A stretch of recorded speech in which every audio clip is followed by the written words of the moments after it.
Welcome back, listener.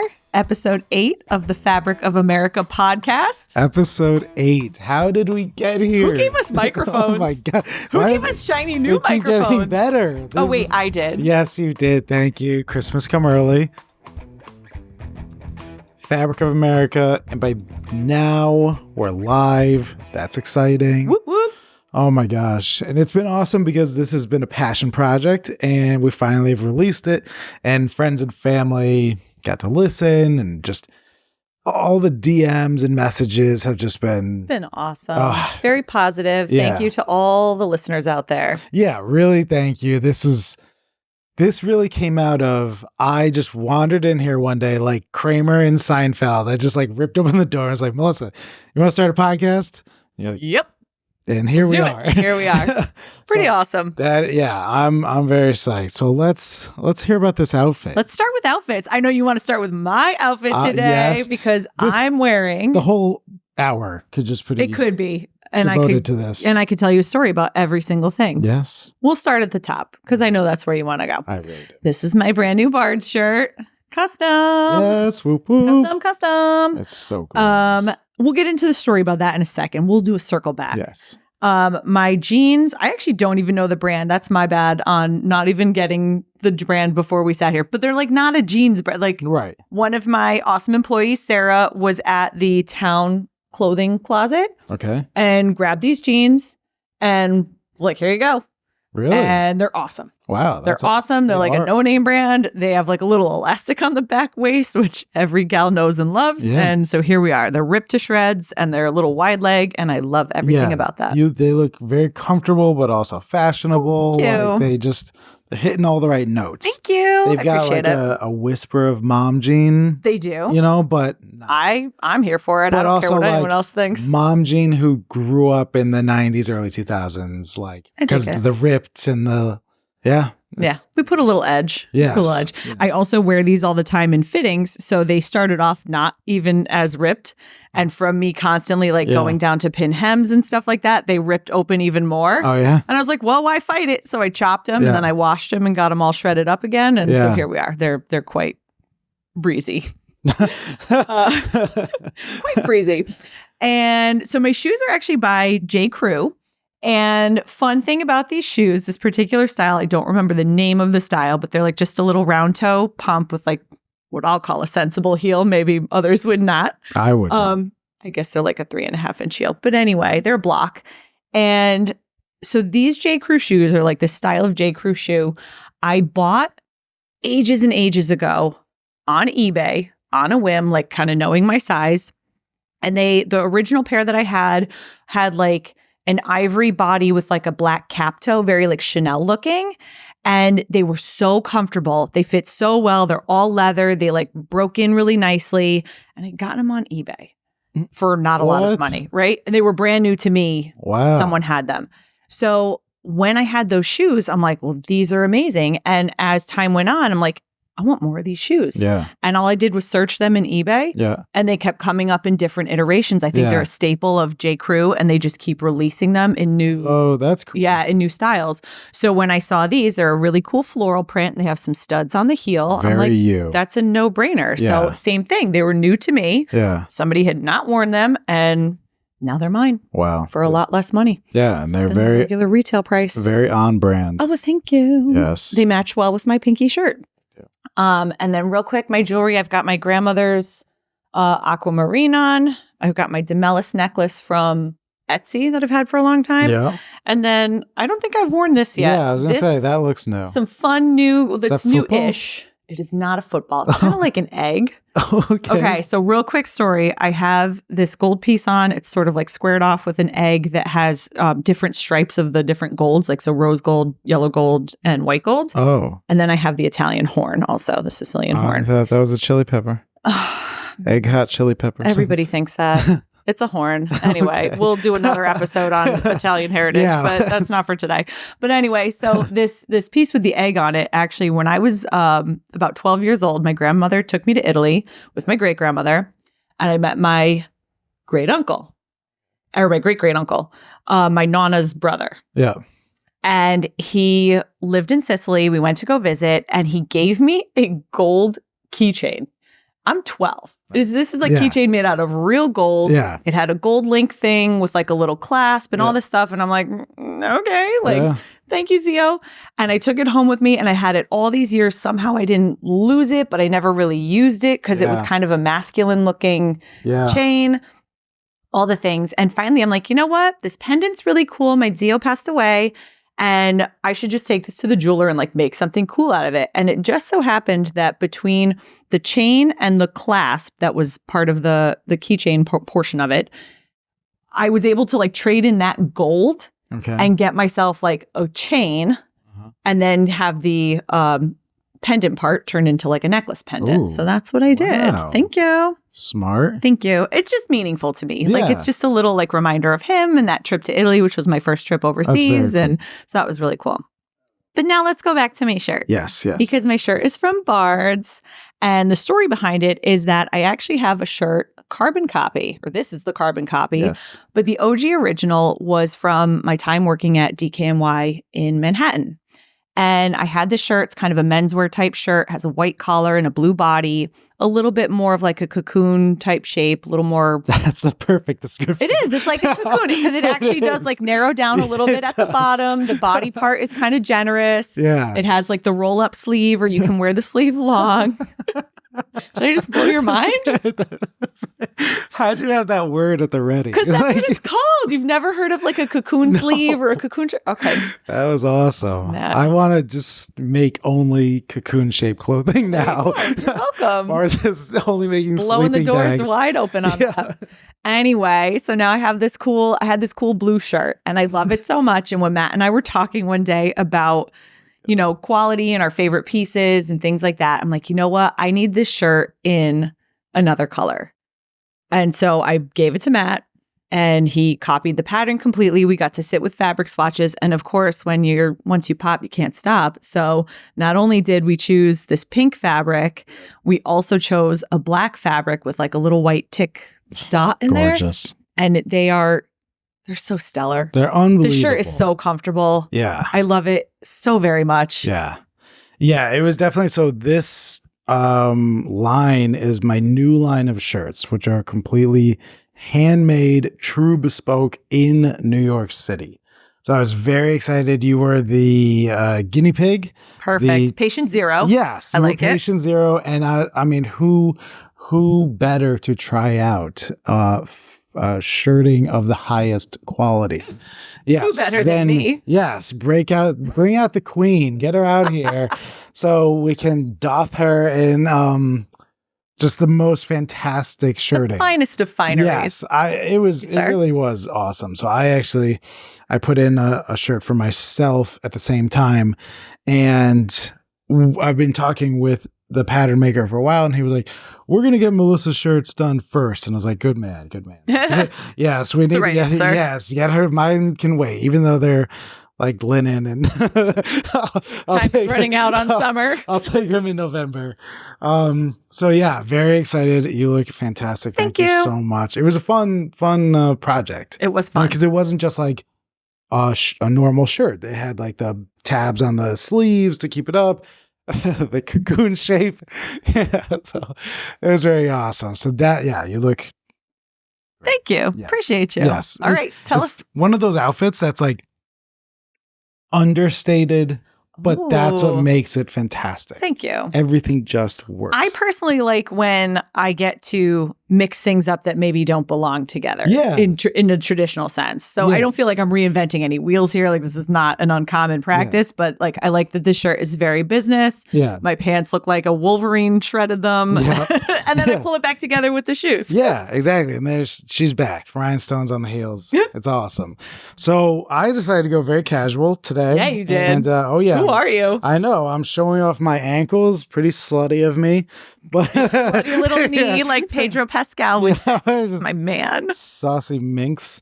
So this is a 100% linen shirt that I got from Valentino Taylor's, our new friends. Well, my new friend, my friend. You've been friends with him for a long time, Enzo, who is already a friend of the podcast, and he's going to be one of our guests coming up. Coming weeks. Very excited about that.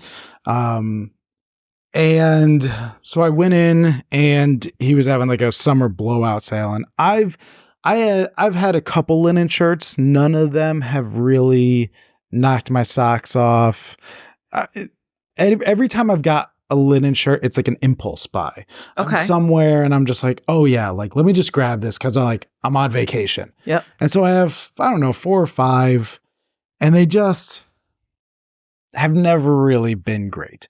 They've required a lot of tailoring.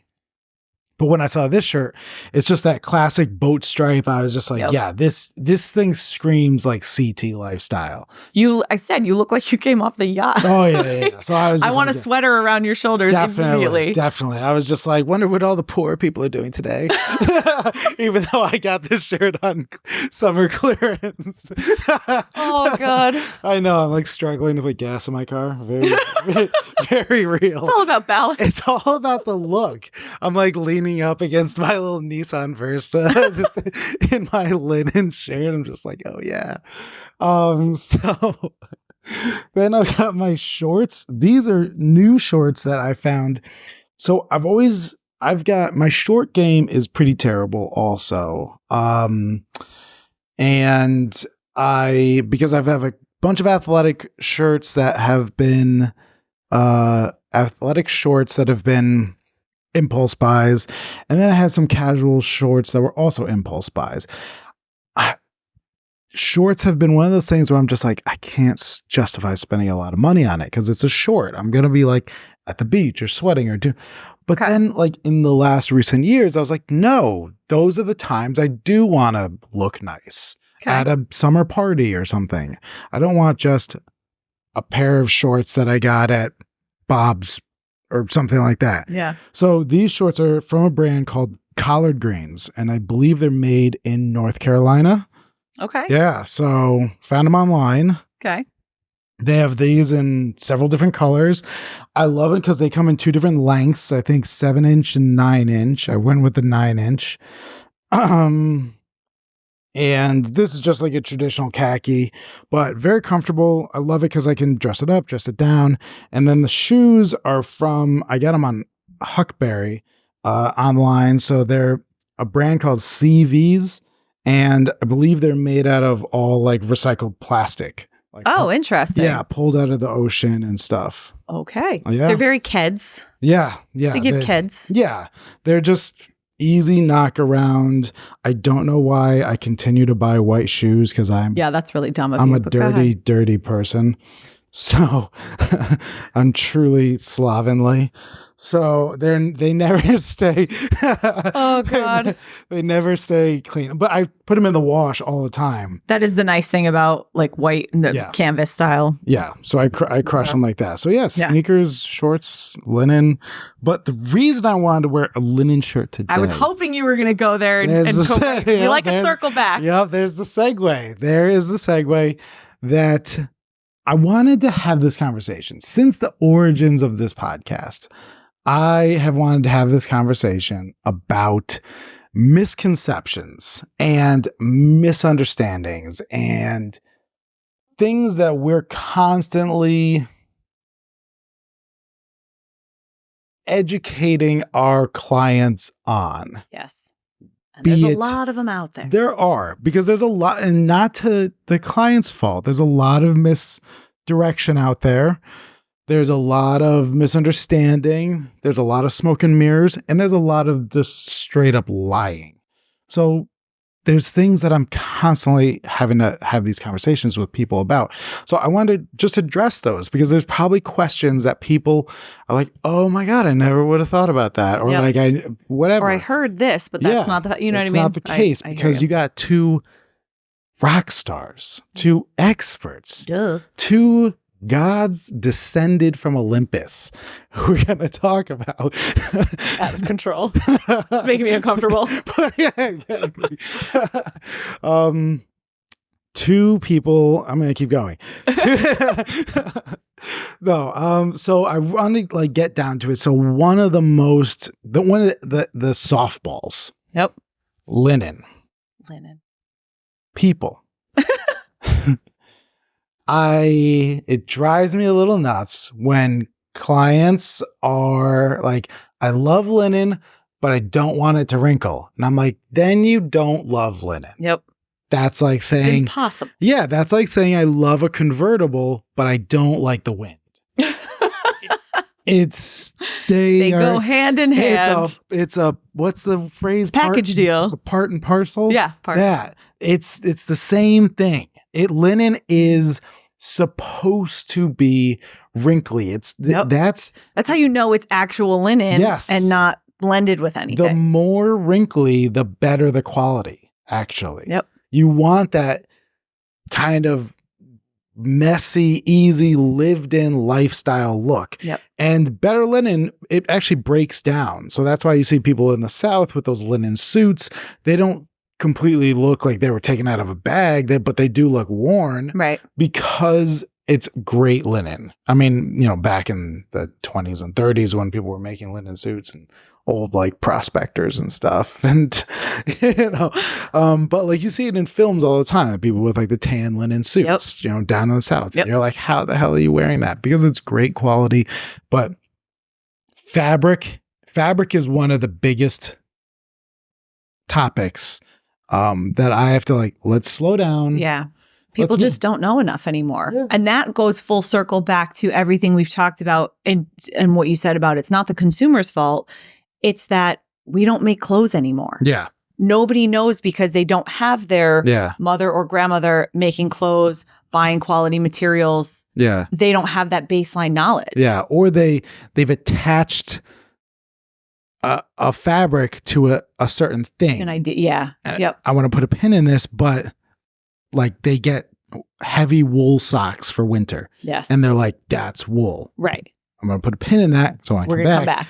But one of the reasons I thought about this was because there's this amazing movie called The Outfit. Did you watch it? I have not seen that. Oh my gosh. It's awesome. So it's pretty new. It came out, I want to say like 2022. And it's about, the whole thing takes place in a tailor shop in Chicago. And it's about this cutter who is somehow involved with the mafia. And it's almost, I think it's like, it must have been based on a play because it very much feels like a play. Like people are coming in and out and everything, and you're getting more of the story as it's evolving. But there's this whole opening monologue from the cutter in the beginning where he's talking about how clothing tells a story and all this. I was like, oh my God. Boy, you must have been people were like leaping out of your skin. When it went on Peacock, I must have had 10 people message me. Like, did you see this? But there's this topic that he brings up all the time where somebody was like, oh yeah, one of the gangsters in the movie is like, oh, I'm at the tailor shop. And he's like, a tailor is somebody who sews on buttons and does pant hems. I'm a cutter. And the difference between a tailor, a cutter, a pattern maker, they're very different roles. It's like not everybody's a chef. You could be a sous chef or a line chef, or people have their roles and everything. People have their, like, to be a cutter, people go through a decade-long apprenticeship. To be a tailor, you could work a sewing machine and sew a button and open up a shop and do some minor alterations. But being an actual garment cutter, working on like Savile Row or even in New York City, it's a completely different ball game. So people call me a tailor all the time, and I'm like, no, please, no. That's not my realm. I don't You want are not that. qualified, No, sir. I'm so sorry. I'm you are like, not. Yeah, I'm like, I would never want to take that away from people. But that made me think of you. And so seamstress, tailor, pattern maker, like, can you make clothing? Like all of this, like somebody comes to you and says, I got a dress. I need it to be hem, but it's not that much. It's only like an inch. Oh God, that's a whole other ballgame. Yeah. Like these things, you've got to deal with them all the time. All the time. So let's start with the general like vocabulary and hierarchy. So this is I'm in a weird middle ground, and this is me personally, my opinion. There are obviously like factual definitions of what a seamstress is, what a dressmaker is, all that stuff. I tend to view the term seamstress as more of like the common tongue that people use now. So I call myself a seamstress, and I got accosted at one point, and someone was like, well, you're dumbing yourself down. That's like a seamstress is like the low man on the totem pole, because traditionally you were just like the low man running the machine, doing piecework, things like that. And I am obviously not doing that. I have a very specific set of skills. Liam Neeson taken, if you all don't know. I have a very specific set of skills, and I do span, I think, a couple of genres of the sewing profession. I have actually a tailoring background. That was my specialty in college. I can be a dressmaker. I don't prefer to be a dressmaker. I could be we'll call it a couturier, and do finer finishes and things like that. I have a baseline skill, but I don't do those things. So there are a bunch of different, key terms and bits and bobs of vocabulary, but I don't, for myself, subscribe to them, only because what I'm doing now, people call me a bridal seamstress or an alteration specialist. That's the other term that I will go by. And I think because to the everyman, I'm seamstressing, I'm doing that work, I'm putting together seams and deconstructing, reconstructing. So that works for me. But I do understand why, especially to an older generation who really coveted these skills, and who really had to work hard to get up the ladder of the garment industry. You know what I mean? You started at the lowest possible level, and because there wasn't a formal education system for it, you had to work your ass off, and you had to prove yourself to be able to become a cutter, to be able to become a tailor.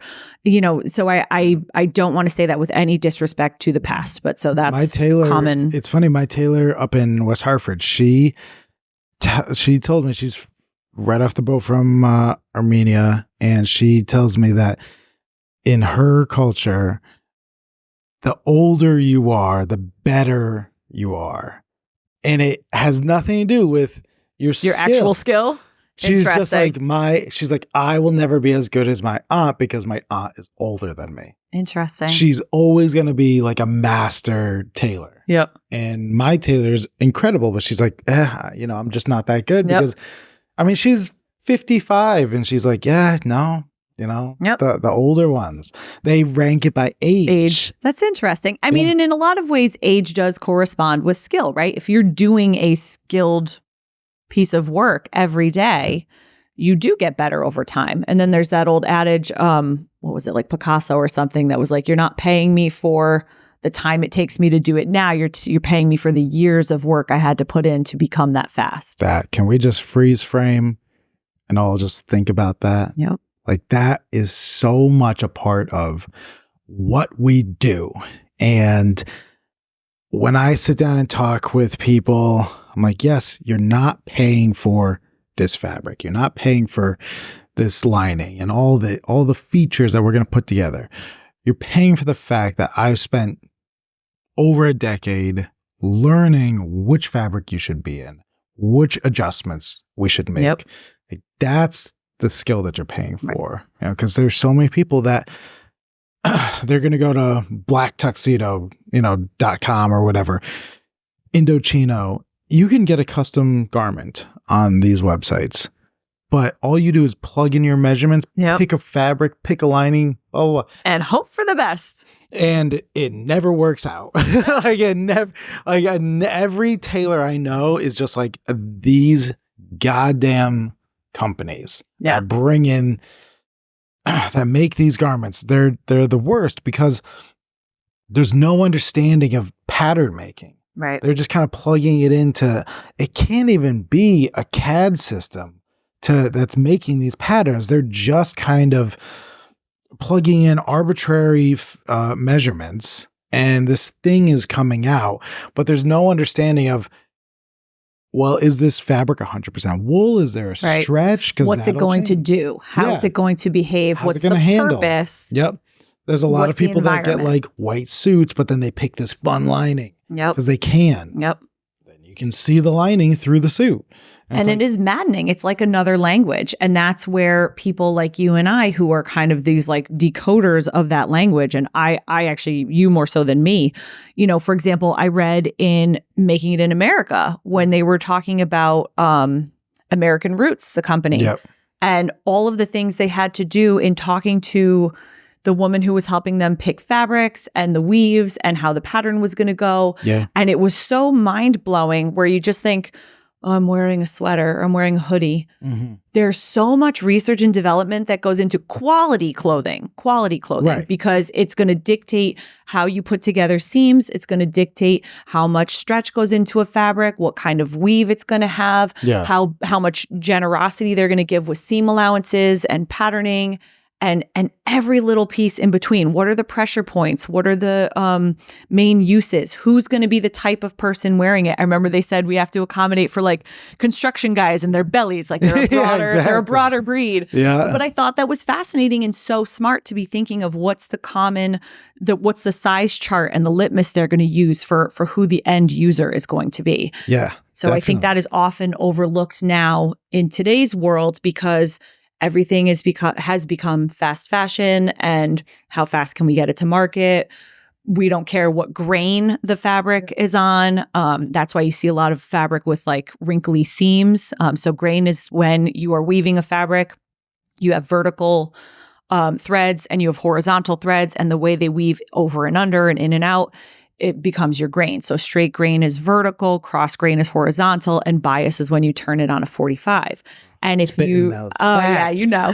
And so when you don't sew a pattern, when you don't cut a pattern on the proper grain, it's important, you will get weird wobbles in your seams and things look like trash. And how wild is that? I know. And things will fall apart easier because the straight grain is typically the strongest grain to sew on. So when you sew that way, you're creating a nice, sturdy piece. Yeah. And I remember when I was at Joseph A. Bank, this is when I learned about how they cut fabric, and at these larger corporations, because you could have three of the same exact suit, and each one's going to fit a little bit differently. And I was like, how is this possible? And then I learned what they'll do is they'll lay oh God. What are you doing? I have to sneeze. I can like feel it in my Time out. nostril. Yeah, I got this. All right. Look at the light. All right. Go back. Yeah. All right. So I learned that the way they cut these garments is that they lay the fabric all on top of each other, and they'll take a giant blade and cut this fabric. So you think about a blade hitting the first one, it's denting in a bit, and then by the time it gets to the last one, it's denting in a completely different way. So then the last fabric and the top fabric are going to be sewn together completely differently. I have a story to tell. Okay, go. Used to, I don't even remember who told me this. I wish I could remember, but someone used to tell me, like, when you go to the store and you grab like a pair of jeans or whatever, if there are multiples of the same size, get a few of them and bring them into the fitting room and see how the different ones of the same size fit for that exact same reason. So you're describing a blade coming down and chopping. I know it more to be a jigsaw where it's that vertical saw. And as it's kind of going through, like, is it a little bit more accurate than that blade technique? Sure. But it's not that accurate. So the fabric on the top of the pile gets cut differently from the fabric on the bottom. It's all labeled a size 6, but it's not all fitting like a size 6. It's not all fitting the same. That? No, so then Joseph A. Bank is really where I learned the most about misconceptions and like, oh, this actually isn't the way we should be doing this. Yep. One of the most popular lies, myths, misconceptions in menswear is how these companies sell garments based on Super 120s, Super 130s, Super 150s wool. Now describe what that is for the listener, because they may not know. So when you go into these stores, you might see on the sleeve Super 150s, Super 120s, blah, blah, blah. And the person selling it will tell you that a Super 150s is better than a Super 120s. Now, that is not accurate. Those numbers represent length of yarn wrapped around a bolt, essentially. Not quality, not one is better than the other. It's just how fine it is. It's each one serves a different purpose. Exactly. Think about the gas, the 83, whatever, whatever those numbers are, 83, whatever, 96. Everything serves a purpose. Like, you're not going to put premium in your regular standard car if you don't need it. Super 150s, yes. Is it a quote unquote better wool? Yes. But if you need a workhorse pair of pants, you don't want a Super 150s because it will be more delicate. Yep. But there's this book called, it's one of those coffee table books that so many people have, called Dressing the Man. And I think on the first or second page, the intro paragraph says, there's more clothing being sold now with less knowledge than ever before. And it was just like, Facts. that. Full stop. That right there. And then you flipped the table. Flipped the table Flip with the book on it. Yeah, exactly. Yeah, because I was just like, it's so true. There's more. You go into all these stores, nobody knows what they're talking about. Nobody knows how to tailor things. Most of these stores don't have tailors on staff. So they're just kind of like, oh, yep. Take it out of house. Get it. Best of luck. I went to Bergdorf Goodman. And this was one of the reasons that I started Bards, was that I went to Bergdorf Goodman's and I was wandering around. I was trying on like Tom Ford dinner jackets, $8,000, $9,000. And I tried it on and the sleeves were long. And I was asking the guy, I was like, so, could we like shorten the sleeves? And he had no idea. Wait, what? Yeah, he had no idea. He was like, that's bad. He was like looking at it. He was like, I think, and I knew. You knew the answer, right? I knew everything. I was like, this will be my first. You were just gaslighting this poor kid. And he was how rude. Exactly. He's just trying to like pay for college. Yeah, exactly. I was like, you peasant. So I was just like shocked that this dingbat, I said it, this dingbat had the audacity, because he was like doubling down. He's like, oh yeah. You could definitely shorten this. But you knew he didn't know. I knew he had no. It had gauntlet trim and functional button holes. There was no way to shorten it because you couldn't take off the contrast fabric and you can't shorten it with functional buttonholes. So it's like, what are you talking about, dude? You just want me to buy this $8,000 jacket, which was more money than I had ever made in my life or whatever at that point. So I was like, not going to buy it. But I was like, so if this guy can be in business and he doesn't know, I mean, it's obviously he's not Bergdorf or Goodman, but if these people could sell these things, I could actually sell something. I could sell something. No. Because I know what goes into these garments. And I have these conversations with people. So, back to the Joseph A. Bank thing. So now when I talk to people, one of the biggest conversations I have, and one of the earliest, was like, let's talk about fabric. What you need versus what you want versus what you think you want. Right. And I often hear people come to me and say, I just don't want wool. And I'm like, Tell me why. Class is in session. Yes. So I have swatches from a couple factories where it's very thick, and I'm like, this is what you think wool is, right? And then I'll pull out like a hop sack. Like you could see through it. It's basically like gauze. And I'm like, this is also 100% wool. And they're like, what? Wool is the most versatile fabric possible. Wool is awesome. It is incredible.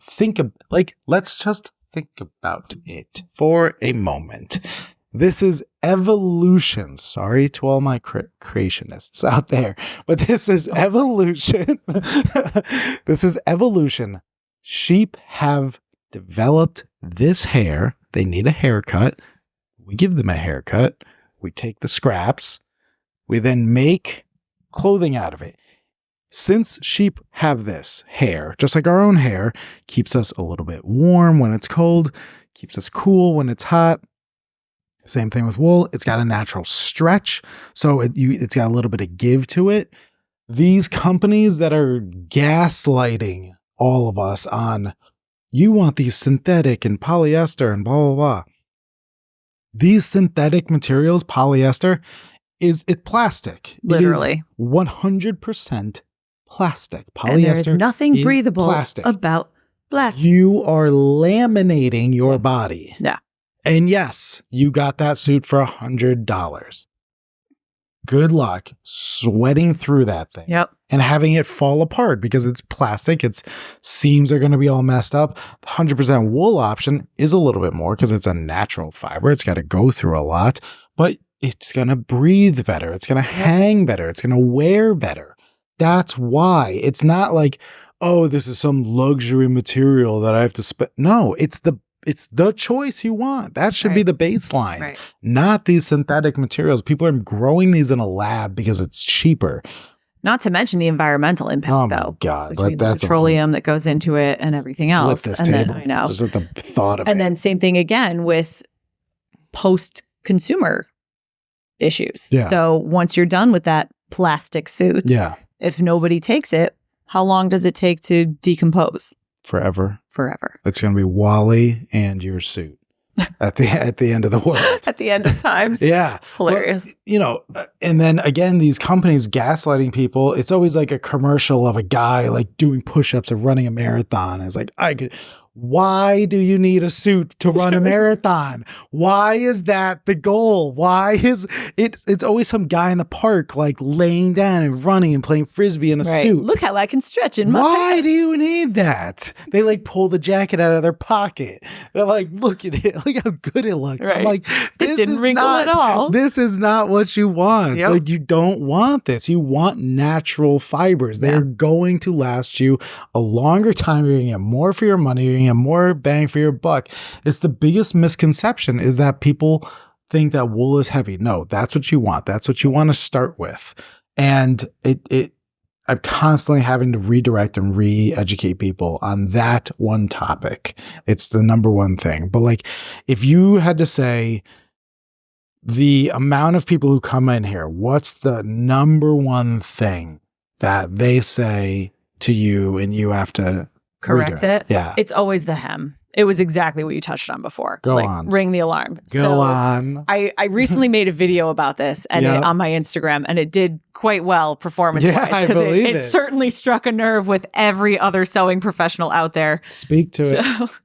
Preach. Yeah. So the number one thing we hear, it's hem and straps. It's just a little hem. I need an inch taken off. I need a quarter of an inch, just like shave a little bit off the top kind of a thing, or just a little strap tuck, whatever.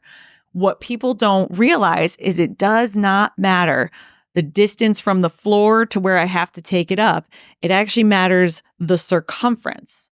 How big is it? How many layers is it? Like, think of it like a track, right? Like it's mileage around the track. Yeah. How many times do I have to do that to get it to where it needs to be? So if you come in with a ball gown that has one layer, and maybe it's like, say, a hoop skirt or something, you know what I mean? It's this big thing. I have a lot of mileage to go around. But then you may come in with a dress that has a narrower profile or a pair of slacks, but there's multiple layers. I have to now do lining and the exterior, or if you have a tulle skirt and it's 7 layers of tulle. Yes, I'm cutting it and has to be clean and perfect, but I have to do that 7 times over. That's 7 hems. That's not 1 hem. So I think a lot of people don't realize what really goes into every little bit of minutia. Yeah. But it is always funny. I'll get, especially because, you know, our specialty is bridal and wedding dresses, I will get people who they'll see me marking their layers, and I will go usually like, you know, I have them hold up the exterior materials. I start with the lining and I start working my way outward. And they'll go, how many layers is this dress? Like the reaction is always the same, especially if there's more than like 3 layers. Like, how many is that? I'm like, oh, more than 3 layers? We're up to 7. Well, the tulle, like the netting materials. Oh my gosh. People these designers create these beautiful, beautiful dresses, and they'll have, I've seen 7 layers of netting that just, it builds and builds and builds. And maybe there's different color tones in there. There's blush tone, things that make it just like really dynamic and very, very poppin'. But that is a raging pain in the ass to hem, especially when it's on a full circle skirt or a ball gown, things like that. So that's the biggest misconception. And it's similar for the straps. It doesn't matter if I'm taking an inch off the strap or not. I have to still dig into your dress, detach everything. So the work is always the same. Yeah. So I have a question. Yes. So this is educate me on this because it's a working theory I have. Wrong. Yes. Definitely. Thank you for watching. Okay. And cut. I have a basic understanding that the garments I make, a suit, a sport coat, something, a tailored garment. Yep. A lot of the cost, probably 80-20 cost, is materials over labor. Okay. My fabric is way more expensive than the fabric of a dress. Very expensive fabrics. So when you let's take 2 dresses, they're both $5,000. Okay. Let's take 2 garments. Okay. They're both $5,000. A dress and a suit. Okay. What would you say is the breakdown of cost? That's very interesting. So you're talking a lot about materials, but I think also you have, maybe it's not equal, but you have a heavy labor cost because I'm thinking your suit is being made, by a bunch of careful hands, tailored, I'm going to assume made in America, right? And not that we don't see $5,000 suits that may be made overseas as well, but then you're probably talking a little less in quality of materials. So it's always a give and take, right? Yep. You get a couple elements of quality. So on something like a wedding dress, on let's say a $5,000 wedding dress, that dress is most likely made in a factory overseas. The designers are probably domestic. Mm-hmm. And then so production is made to order. So they're not having necessarily the benefit of, something like an everyday retail garment where they make 100 of them in various sizes. So you get that rinse and repeat at a factory where it lessens the labor cost. So you're looking at a middle of the road labor cost in a factory, but it's still made overseas. And then you're getting, same thing, a middle of the road fabric quality. So I would think typically, we're in a fancier-ish material, maybe real silk at that point. It depends on who we're talking to, but I've seen plenty of $5,000 dresses that, in my opinion, are way too overpriced for retail. And you also have to remember, I don't know what we're talking about in terms of markup. So when we're talking about a retail cost, everybody's going to receive that garment at a wholesale cost. Yeah. And decide what their markup is. And a lot of people like to say that the wedding industry has like a white tax, where just because it's wedding related, that price notches up because people think they can get away with it. And I'm not here to say that does or does not happen because I don't know what happens behind those closed doors. I can only speak to people I know directly and work with directly, that's not their bag, especially when we're talking about the travel and the cost of goods has been rising in the last few years, especially since COVID. And so aside from the fact that we're paying a little bit more for materials and a bit more for labor, you're also paying more for transport. Yeah. Because you're having to import all of these things. So that's very interesting because you answered my question completely in a different way. Okay. So I'll flip this table and then we'll get back to it. Elaborate. So, yes. So I like that because it's a huge topic that I would love to get into another episode about like what really goes into all of this. Let's say everything's made, Andy's making it. Okay. Something. It's made here. Oh, okay. So is the breakdown, are you getting tulle from you're probably not getting tulle from like Michael's or something. No. But is the quality of all that goes into a dress the highest priority? Or I just need a silk to go in one part of the dress or something. Are you trying to ask if there's the same amount of like research kind of put into the background and the way things like are what goes built? into it? So like in a suit for Yep. me, I'm gonna sell, say, something like a Drago fabric, which is made in Italy. If it's 100% wool, I mean, that fabric alone could cost me $1,700. Yep. Just the pile of fabric there. Yep. And the suit itself might cost $3,800. The other half of that is the labor, to your point. So fabric being 50% of the cost of the garment is high. Yep. And I think that people don't understand that. Why that is. Okay. And they look at a dress and there's a lot more intricacies and there's a lot more design features. So they're thinking, how is this dress so intricate at this price? And I get this suit that seems so much less intricate at a high cost. My understanding is that there's a lot more design and labor that goes into a dress, which tends to be more the focus on the price, not so much this is the fabric. That's interesting. I will say it's actually a bit not what you're describing, which Prove exactly. Me wrong. Nope. I think, it comes down to consumer ignorance, right? I'm ignorant. So I will have people come in here. I'm going to use veils as an example because this is really great. So a lot of people look at a piece of tulle, a veil. It's this see-through, it's mesh, it's usually a polyester of some sort. It's just an oval shape, typically. An oval shape sewn onto a comb. But they are not all created equally. So this is like a Sesame Street. This episode is brought to you by the shape of a oval caterpillar. Cocoon. A cocoon. Oh God, you're not going to get off of that. So when people see a veil and they see that a veil costs $700, people like their jaws drop, and they're like, "How on earth is this veil so much?"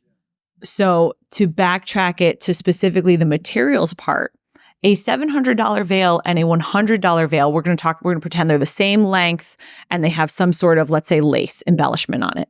They are not the same. Okay. I guarantee you, if we have them both in our hands, you're going to go, wow. Yeah. One of these feels like sandpaper and one of these feels like silk. There's a different, we call it a hand to the material. You know this, like the hand is how soft it is, how it feels, how it drapes. There's a much better hand and a softness to better quality tulle or English netting that would be used on a veil of a higher caliber and a higher expense. Same thing with the lace. It would probably be a true French lace. It would be developed in a way that has a higher quality as opposed to something that is just kind of a run-of-the-mill janky polyester lace. Yeah. So there are different. You can see the difference. You can see and you can feel the difference in materials. And when we're talking about something like a wedding dress, when people see maybe a simpler gown and wonder where the cost is, oftentimes that cost is in the labor and the construction and the research and development that went into figuring out what the best way of making things is. And so I want to circle back to Andy, who is our very good colleague who has a bridal shop here in Mystic, Connecticut. And she makes a lot of, and Brantford, and that's Muse Bridal. So we have Lovebird Bridal Shop and Muse Bridal, and Andrea Bird is the collection of wedding dresses. And I know that she has spent a tremendous amount of time making samples, doing trial and error, seeing what capacity her crepes and other linings and things like that can handle and how best to use those materials in what designs, because not all designs are going to be good for all bridal materials, wedding materials. Are there fabric houses for bridal? Like, for example, in suiting, the fabric is one of the biggest selling points. It's like Firestone tires. Yep. It's like, that's how. There's a name for yes, it. there's Yeah, a yeah, yeah. name. Like, you buy a suit with Rada fabric, with Gotcha. Laura Piana fabric.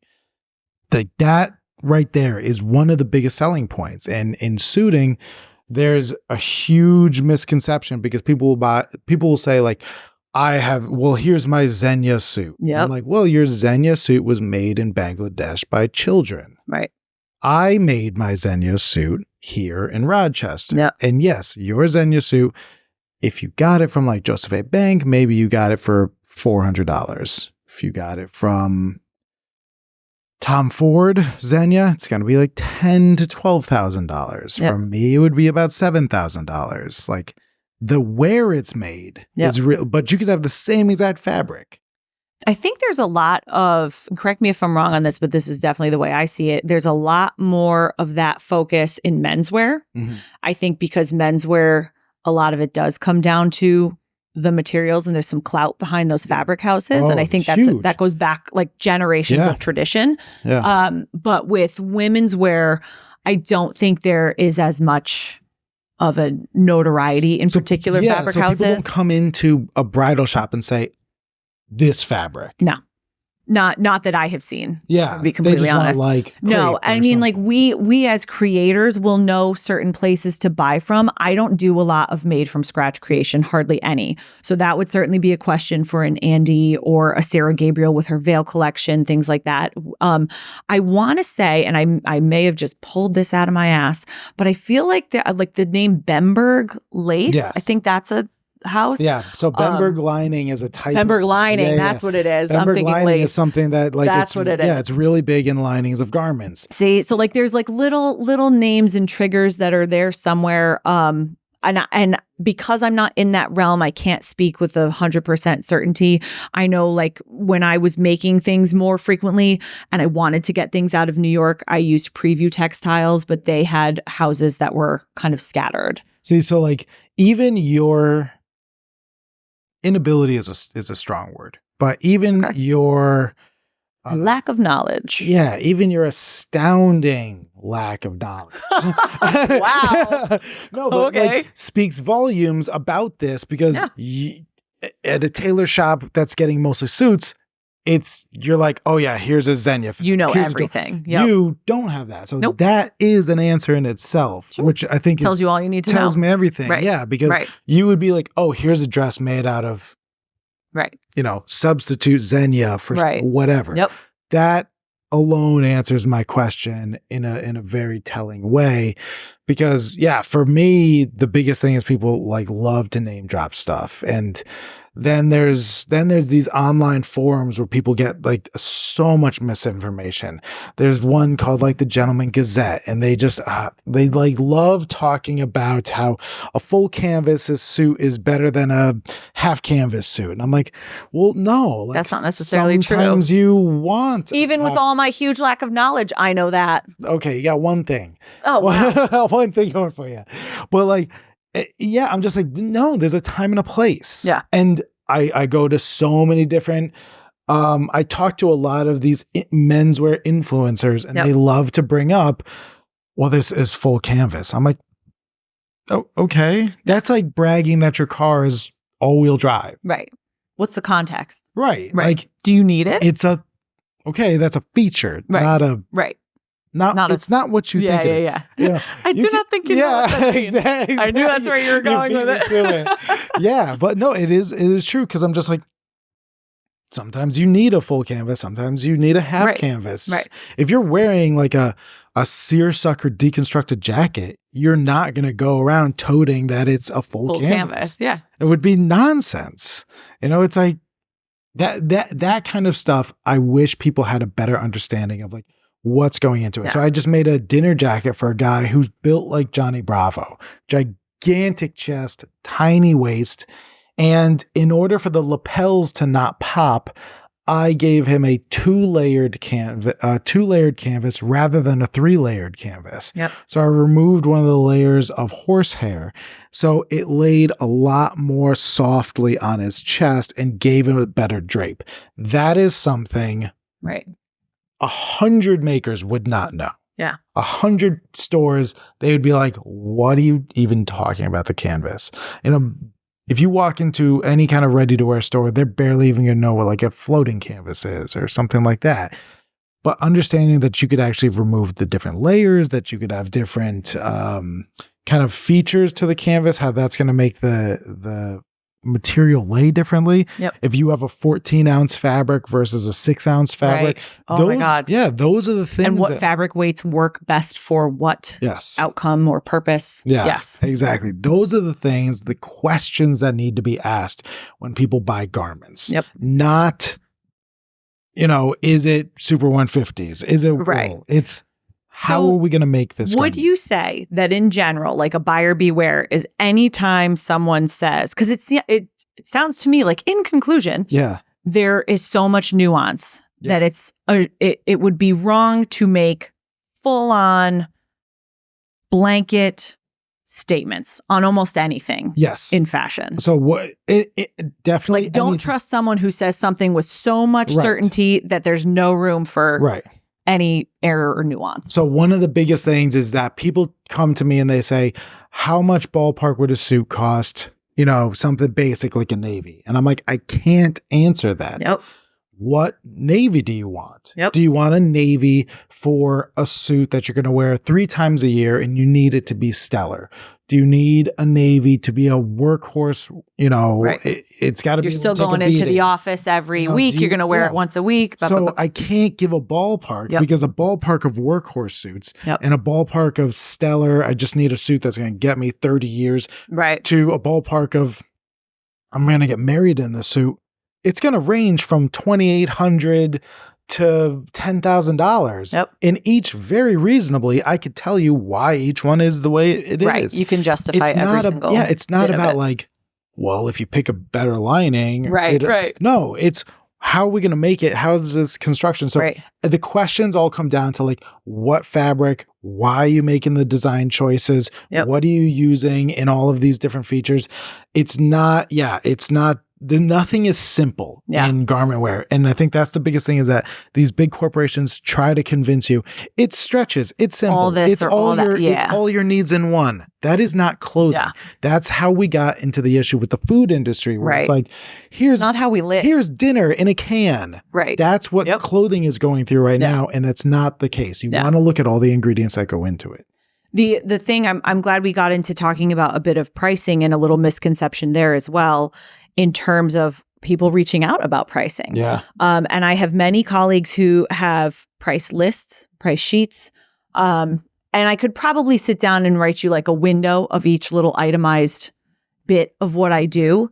But to that exact point, people will so often shoot us an email, hit us up and be like, here's a picture of my dress and here's what I think it needs. Yeah. And what's the cost? Yeah. How much do you think it will cost? Or even when people say, I know you don't know it yet how much it will cost. Can you give me a window? And a window is a lot easier to do than I'll never give a hardened cost. Yeah. But it's also why I really don't like to give anything but a generous price range online, because it's not possible for me to say without actually seeing your body in the garment, the actual dress, not the sample that you tried on at the store, not you guessing what you think it needs, because, and this is no offense to my consumer, you don't know. Yeah. And that's why you're coming to me. Absolutely. I need to know exactly what I'm going to have to do. I could look at your dress or your garment and think that the seams all go in at one point and not realize that there's an imbalance. There's a seam on the top half that's not on the bottom half. There's this, there's that.